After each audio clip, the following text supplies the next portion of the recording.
तो यार Pokemon anime हम सभी के बचपन का पार्ट रहा है और इस वीडियो में हम लोग बात करने वाले हैं पोकेमॉन एनिमे के टॉप 10 स्ट्रॉन्गेस्ट पोकेमॉन्स के बारे में। तो वीडियो में लास्ट तक बने रहना और अपना फेवरेट पोकेमॉन कमेंट्स में जरूर बताना। स्टार्ट करते हैं नंबर 10 से और ये है ज़ेक्रोम। ज़ेक्रोम एक ड्रैगन इलेक्ट्रिक टाइप पोकेमॉन है जो एक ब्लैक ह्यूमनॉइड ड्रैगन जैसे दिखता है और इस पोकेमॉन को हमने पहली बार देखा था पोकेमॉन बेस्ट विशेस में। ज़ेक्रोम के इलेक्ट्रिक अटैक्स इतने पावरफुल हैं कि उसके अटैक के बाद पिकाचू अपनी एबिलिटीज यूज नहीं कर पाया था। ज़ेक्रोम एक जेन 5 लेजेंडरी पोकेमॉन है जो बहुत ज्यादा रेयर है और सीरीज में इतना नहीं दिखाया है जिससे फैंस को उसकी फियरसम पावर्स और एबिलिटीज के बारे में नहीं पता है।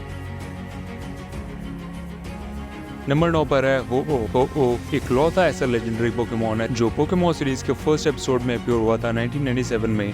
भले ही वो कुछ मोमेंट्स के लिए आया था लेकिन वो ये सिग्निफाई करता है कि ऐश का हार्ट बिल्कुल प्योर है। हो इकलौता ऐसा पोकेमॉन है जिसके पास रिजरेक्शन और रिस्टोरेशन की पावर्स हैं। ये लेजेंडरी पोकेमॉन किसी भी पोकेमॉन को रिवाइव कर सकता है और एक devastating fire attack sacred fire से किसी को भी धूल चटा सकता है।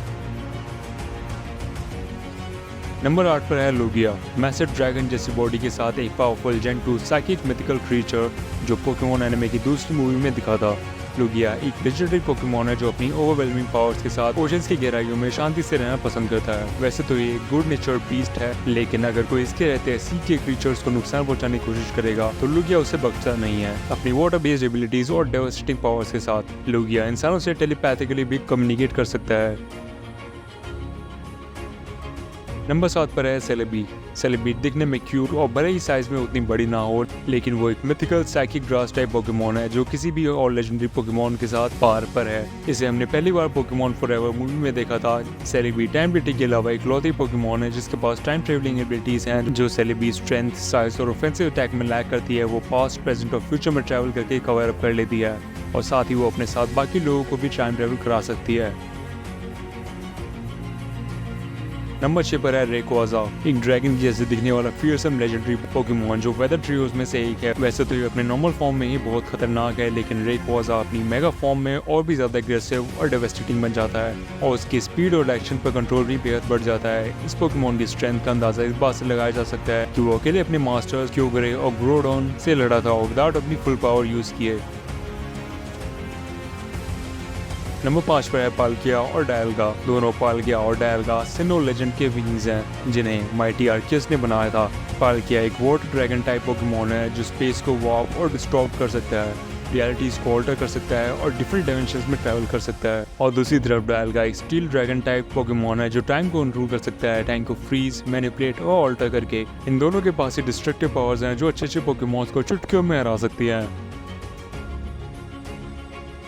नंबर 4 पर है गिराटिना। लेजेंडरी क्रिएशन ट्रियो का फाइनल मेंबर है गिराटिना जिसका मैमथ साइज और डिस्ट्रक्टिव एबिलिटीज डायलगा और पाल्किया को भी पीछे छोड़ देती है। गिराटिना की अनकंट्रोलेबल रेज की वजह से उसे डिस्टॉर्शन वर्ल्ड में बैनिश कर दिया गया था जो रियल वर्ल्ड का एक ऑल्टरनेट डायमेंशन है। इस massive ghost dragon type Pokemon के पास ओवरवेलमिंग एबिलिटीज है और उसे डिस्ट्रक्शन करने में मजा आता है। वैसे तो गिराटिना अपने काम से मतलब रखता है लेकिन अगर किसी ने इसे छेड़ दिया या फिर इसके रास्ते में आया तो गिराटिना उसे बख्शता नहीं है।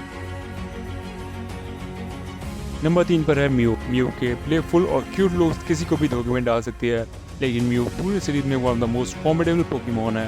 म्यू की बॉडी हर एक पोकेमॉन के डीएनए को कंटेन करती है और ये चीज मोर देन इनफ है किसी को भी म्यू की पावर्स का अंदाजा लगाने के लिए। वैसे तो म्यू इतने एग्रेसिव नहीं है और बहुत कम ही ऑफेंस ऐड पर जाता है। ऐसा माना जाता था कि म्यू एक्सटेंट हो चुका है लेकिन फिर वो ऐश के सामने आता है क्योंकि ये सिर्फ प्योर हार्टेड इंडिविजुअल्स के सामने आता है।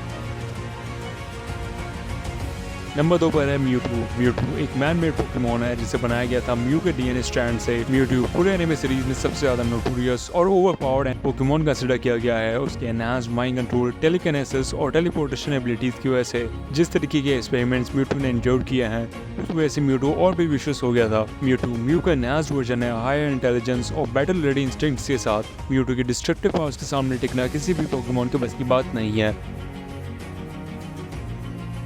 नंबर 1 पर है आर्कियस। आर्कियस पावर पिरामिड के टॉप पर है और एक पोकेमॉन गॉड होने के सबसे करीब है। इस गॉडली पोकेमॉन के पास ऐसी एबिलिटीज है जो सभी पोकेमॉन्स को ट्रांसेंड करती हैं। जब ये पैदा हुआ था अपने साथ लाया था एंटी मैटर, टाइम और स्पेस और लेजेंडरी क्रिएशन ट्रियो को क्रिएट किया था।